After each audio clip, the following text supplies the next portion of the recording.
Hello friends, स्वागत है आप सबका आपका अपना यूट्यूब चैनल अब पढ़ेगा इंडिया में। आज हम लोग इस वीडियो में देखेंगे जैन धर्म से रिलेटेड जितने भी क्वेश्चंस हैं, जैन धर्म महावीर से रिलेटेड जितने भी क्वेश्चन। अक्सर प्राचीन भारत का यह टॉपिक जिससे अक्सर एग्जाम में कुछ ना कुछ 1-2-4 क्वेश्चन पूछे जाते हैं। तो यह सारे जैन धर्म से रिलेटेड हम लोगों ने क्वेश्चंस अगर आज इस वीडियो में देख लेंगे तो इससे बाहर जो जैन धर्म से क्वेश्चन आपसे नहीं पूछा जाएगा। तो यह वीडियो जो है वो काफ़ी इंपॉर्टेंट होने वाला है आप लोगों के लिए, तो अंत तक इस वीडियो में बने रहिए। तो चलिए अब शुरू करते हैं अपने क्वेश्चंस को। आज का जो हमारा पहला क्वेश्चन है वो यह कह रहा है कि जैन धर्म के संस्थापक हैं। तो जैन धर्म के संस्थापक कौन थे? प्रथम तीर्थंकर थे, उनका नाम था ऋषभदेव। तो इस क्वेश्चन का सही आंसर होगा option number D, Rishabhdev. Next है हमारा कि महावीर स्वामी का जन्म कहाँ हुआ था? तो महावीर स्वामी का जन्म जो है वो कुंडलग्राम वैशाली में हुआ था। तो इस क्वेश्चन का सही आंसर होगा option number a, Kundgram Vaishali में। नेक्स्ट है हमारा कि तीर्थंकर शब्द जो है वो संबंधित है। तो तीर्थंकर शब्द किससे संबंधित है? जैन धर्म से संबंधित शब्द है। तो इस क्वेश्चन का सही आंसर होगा ऑप्शन नंबर डी, जैन धर्म से। नेक्स्ट है हमारा कि जैन तीर्थंकरों के क्रम में अंतिम कौन था? अंतिम कहने का मतलब अंतिम जो थे वो 24वें तीर्थंकर थे जिनका नाम था महावीर। तो इस क्वेश्चन का सही आंसर होगा ऑप्शन नंबर सी, महावीर जो थे वो जैन तीर्थंकरों के क्रम में अंतिम थे, यानी कि 24वें तीर्थंकर थे। आगे कह रहा है कि निम्नलिखित कथनों पर विचार कीजिए। भगवान महावीर की माता लक्ष्मी की मुख्य चेटक की पुत्री थी। यह गलत है, क्योंकि देखिए भगवान महावीर की माता कौन थी? त्रिशला, और वो जो थी वो लिच्छवी की प्रमुख चेटक की बहन थी, पुत्री नहीं थी। तो यह तो गलत है। फिर आगे कह रहा है गौतम बुद्ध की माता कोलीय राजवंश। यहाँ गौतम बुद्ध कह रहा है, ध्यान रखिएगा, गौतम बुद्ध की माता जो है वो कोलीय राजवंश की राजकुमारी थी। यह बिल्कुल सही है। हम लोगों ने अभी बौद्ध धर्म कंप्लीट किया है। बौद्ध धर्म का वीडियो आप लोगों ने नहीं देखा तो जाकर देख सकते हैं। उसमें हम लोगों ने यह क्वेश्चन देखा था कि गौतम बुद्ध की जो माता है वो कोलीय राजवंश की राजकुमारी थी। फिर कह रहा है 23वें तीर्थंकर पारसनाथ जो थे वो बनारस से थे। तो ये भी बिल्कुल सही है। तो इस क्वेश्चन का जो सही आंसर होगा वो होगा ऑप्शन नंबर सी, 2 और 3 जो है वो सही है। आगे कह रहा है निम्नलिखित में से कौन एक जैन तीर्थंकर नहीं था, यह पूछ रहा है। तो जैन तीर्थंकर कौन नहीं था? अगर हम लोग देखा जाए तो चंद्र प्रभु थे, नाथ मुनि जैन तीर्थंकर नहीं थे। तो इस क्वेश्चन का जो सही आंसर होगा वो होगा ऑप्शन नंबर बी, नाथ मुनि। वहीं नेमी से आप लोगों को पता होगा ये 21वें तीर्थंकर थे, और संभव जो थे वो 3रे तीर्थंकर थे। नेक्स्ट है हमारा कि त्रिरत्न सिद्धांत सम्यक धारण, सम्यक चरित्र एवं सम्यक ज्ञान जो है वो जिस धर्म की महिमा है वो कौन है? तो वो कौन सा धर्म है? जैन धर्म है। तो इस क्वेश्चन का सही आंसर होगा ऑप्शन नंबर सी, जैन धर्म।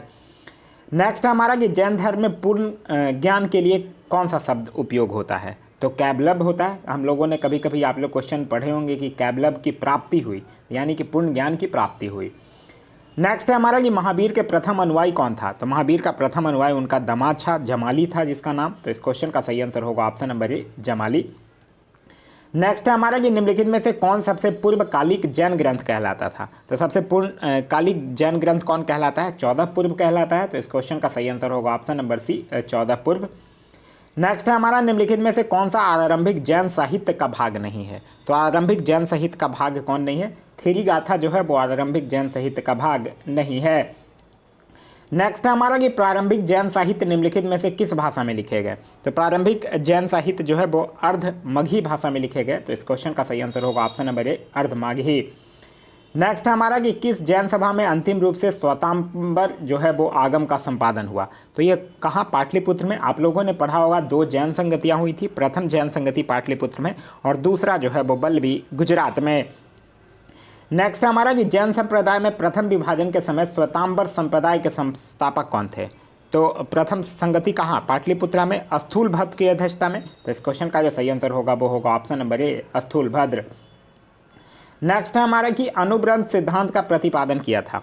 तो अनुव्रत सिद्धांत का प्रतिपादन जो है वो जैन धर्म के द्वारा ही किया गया था। तो इस क्वेश्चन का सही आंसर होगा ऑप्शन नंबर सी, जैन धर्म। नेक्स्ट है हमारा कि अस्तादवाद सिद्धांत है। तो अस्तादवाद किसका सिद्धांत है? यह जैन अस्तादवाद की अगर हम लोग बात करते हैं तो यह भी जैन धर्म का सिद्धांत है। तो इस क्वेश्चन का सही आंसर होगा ऑप्शन नंबर सी, जैन धर्म का। नेक्स्ट है हमारा कि अनेकांतवाद निम्नलिखित में से किसका क्रोड सिद्धांत एवं दर्शन है?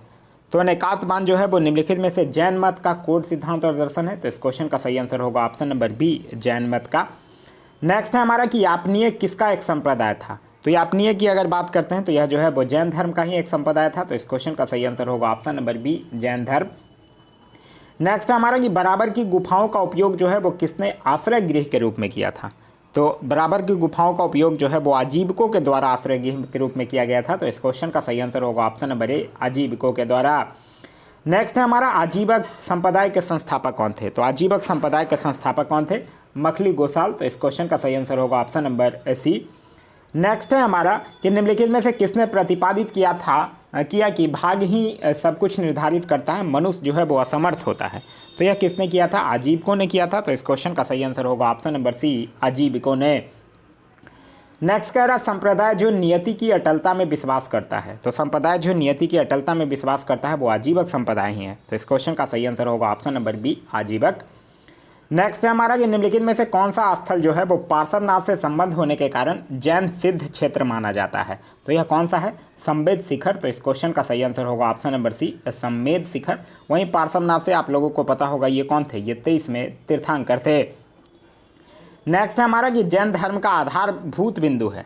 तो जैन धर्म का आधारभूत बिंदु है अहिंसा। तो इस क्वेश्चन का सही आंसर होगा ऑप्शन नंबर सी। नेक्स्ट है हमारा कि निम्नलिखित में से कौन सा धर्म जो है वो विश्व विनाशकारी प्रलय की अवधारणा में विश्वास नहीं करता है। तो यह कौन सा धर्म है? जैन धर्म ही है। तो इस क्वेश्चन का सही आंसर होगा ऑप्शन नंबर बी, जैन धर्म। नेक्स्ट है हमारा कि महावीर जैन की मृत्यु जो है वो निम्नलिखित में से किस नगर में हुई थी। तो जैन धर्म की मृत्यु जो है वो 72 वर्ष की आयु में पावापुरी राजगीर में हुई। तो इस क्वेश्चन का सही आंसर होगा ऑप्शन नंबर सी, पावापुरी में।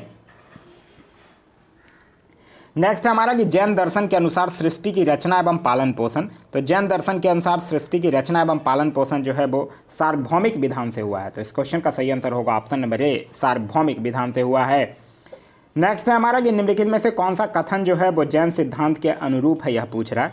कर्म को विनिष्ट करने का सुनिश्चित मार्ग जो है वो तत्व चर्चा है, बिल्कुल सही है। प्रत्येक वस्तु में चाहे वो सूक्ष्मतम कण हो, आत्मा होती है, ये भी बिल्कुल सही है। कर्म आत्मा का विनाशक है और आवश्यक इसका अंत करना चाहिए, तो ये भी बिल्कुल सही है। तो इस क्वेश्चन का सही आंसर होगा ऑप्शन नंबर जी, 1, 2, 3, ये तीनों कथन जो है वो जैन सिद्धांत के अनुरूप सही है। नेक्स्ट है हमारा कि उत्तर प्रदेश में बौद्ध एवं जैनियों दोनों की प्रसिद्ध तीर्थस्थली कौन है। तो वो क्या है? कौशाम्बी है। तो इस क्वेश्चन का सही आंसर होगा option number b, Kaushambi. Next है हमारा कि महान धार्मिक घटना महामस्तकाभिषेक निम्नलिखित में से किससे संबंधित है और किसके लिए की जाती है। तो यह जो है वो बाहुबली से संबंधित है। तो इस क्वेश्चन का सही आंसर होगा option number a, Bahubali. Next है हमारा कि श्रवणबेलगोला में गोमतेश्वर की विशाल प्रतिमा किसने स्थापित करवाई थी। तो यह किसने करवाया था? चामुंडा राय ने। तो चामुंडा राय ने। तो इस क्वेश्चन का सही आंसर होगा ऑप्शन नंबर ए, चामुंडा राय ने। नेक्स्ट है हमारा कि निम्नलिखित में से कौन सा एक कथन जो है वो सही नहीं है, यह पूछ रहा है। श्रवणबेलगोला स्थित गोमतेश्वर की प्रतिमा जो है वो जैनियों के अंतिम तीर्थंकर को दर्शाती है। तो यह गलत है, यही गलत है। तो इस क्वेश्चन का सही आंसर होगा ऑप्शन नंबर ए। नेक्स्ट है हमारा कि प्रभासगिरी जिनका तीर्थ स्थल है वो हैं। तो प्रभासगिरी जिनका तीर्थ स्थल है वो है जैन। तो इस क्वेश्चन का सही आंसर होगा ऑप्शन नंबर बी। नेक्स्ट है हमारा कि प्राचीन जैन धर्म के संबंध में निम्नलिखित कथनों में कौन सा एक सही है, यह पूछ रहा है आपसे। स्थलबाहु के नेतृत्व में दक्षिण भारत में जैन धर्म का प्रचार हुआ, यह गलत है। फिर कह रहा है पाटलिपुत्र में हुई परिषद के पश्चात जो जैन धर्म के लोग भद्रबाहु के नेतृत्व में रहे वो श्वेतांबर कहलाए, ये भी गलत है। जो भद्रबाहु के नेतृत्व में रहे वो श्वेतांबर नहीं बल्कि दिगंबर कहलाए थे, और जो स्थूलभद्र के शिष्य हुए वो श्वेतांबर कहलाए थे, तो ये भी गलत है। फिर कह रहा है कि प्रथम शतक ईसा पूर्व में जैन धर्म को कलिंग के राजा खारवेल का समर्थन मिला था, ये बिल्कुल सही है। तो इस क्वेश्चन का सही आंसर होगा ऑप्शन नंबर सी। नेक्स्ट है हमारा कि कुंडलपुर जन्म स्थान है। तो कुंडलपुर किसका जन्म स्थान है? ये जनरली बात कर रहा है कुंडग्राम वैशाली की, तो यह महावीर स्वामी का है। तो इस क्वेश्चन का सही आंसर होगा ऑप्शन नंबर सी। नेक्स्ट हमारा भगवान महावीर का प्रथम शिष्य कौन था। तो भगवान महावीर का प्रथम शिष्य कौन था? यह था जमाली। तो इस क्वेश्चन का जो सही आंसर होगा वो होगा ऑप्शन नंबर ए, जमाली, जो कि उनका दामाद था। नेक्स्ट हमारा कि जैन धर्म के प्रथम तीर्थंकर कौन थे। तो जैन धर्म के प्रथम तीर्थंकर और संस्थापक थे ऋषभदेव। तो इस क्वेश्चन का सही आंसर होगा ऑप्शन नंबर बी। नेक्स्ट हमारा कि समाधि मरण जो है वो किस दर्शन से संबंधित है। तो समाधि मरण जो है वो जैन दर्शन से संबंधित है। तो इस क्वेश्चन का सही आंसर होगा ऑप्शन नंबर बी, जैन दर्शन। नेक्स्ट है हमारा कि जैन तीर्थंकर पार्श्वनाथ निम्नलिखित स्थानों में से मुख्यतः किससे संबंधित थे। तो यह जो है वो वाराणसी से संबंधित है। आप लोगों ने पढ़ रखा होगा कि पार्श्वनाथ जो थे वो काशी के राजा अश्वसेन के पुत्र थे। तो इस क्वेश्चन का जो सही आंसर होगा वो होगा ऑप्शन नंबर ए, वाराणसी। आगे कह रहा है कि सूची 1 और सूची 2 को साथ सम्मिलित कीजिए तथा नीचे दिए गए कूट से सही उत्तर चुनिए। आदिनाथ वृषभ के साथ सम्मिलित होंगे। मलिनाथ की अगर हम लोग बात करते हैं तो ये जल कलश के साथ होंगे। पार्श्वनाथ की अगर बात करते हैं तो ये सर्व के साथ, और संभवनाथ की अगर बात करते हैं तो ये अश्व के साथ मैच करेगा। आगे कह रहा है कि सूची 1 और सूची 2 के साथ सुमेलित कीजिए तथा नीचे दिए गए सूचियों से कूट से सही उत्तर चुनिए। एक साइड आचार्य और दूसरी साइड सिद्धांत है। लूकलीस की अगर हम लोग बात करते हैं तो ये पाशुपत के साथ मैच करेगा। नागार्जुन शून्यवाद के साथ मैच करेंगे। भद्रबाहु की अगर बात करते हैं तो यह जैन के साथ मैच करेगा, और गोसाल की बात करते हैं तो यह आजीवक के साथ मैच करेगा। तो यह था हमारा आज का वीडियो। जैन धर्म से रिलेटेड हम लोग जितने भी इंपॉर्टेंट क्वेश्चंस हैं वो हम लोगों ने सब आज देख लिया। लगभग 40 क्वेश्चंस 41 क्वेश्चन था जैन धर्म से रिलेटेड। आगे भी इसी तरह से टॉपिक उठा के मैं आप लोगों को वीडियो देता जाऊंगा। घटना चक्र का जो सीरीज है वो भी जल्द ही आप लोगों को प्रोवाइड करवाया जाएगा। अभी करंट अफेयर के कारण घटना चक्र के सीरीज को मैं रोक रखा हूँ। घटना चक्र में हम लोग प्राचीन भारत, मध्यकालीन भारत और आधुनिक भारत खत्म कर लिए हैं। प्राचीन भारत हम लोग भी जल्द ही स्टार्ट करेंगे। अभी हम लोग उससे पहले ज्योग्राफी और भारतीय राज्य व्यवस्था को खत्म करेंगे, उसके बाद फिर प्राचीन भारत शुरू करेंगे। तो यह था हमारा वीडियो। इस वीडियो से कुछ सीखने के लिए मिला तो एक लाइक जरूर कर दीजिएगा। वीडियो पसंद आया तो अपने दोस्तों के साथ शेयर करना ना भूलें। अभी तक आप इस चैनल पर नए हैं या चैनल को सब्सक्राइब नहीं किए हैं तो चैनल को सब्सक्राइब कर लीजिए, और साथ ही साथ बेल आइकन दबा लीजिए ताकि हमारे सारे वीडियो के नोटिफिकेशन आपको मिलते रहें। Thanks for watching.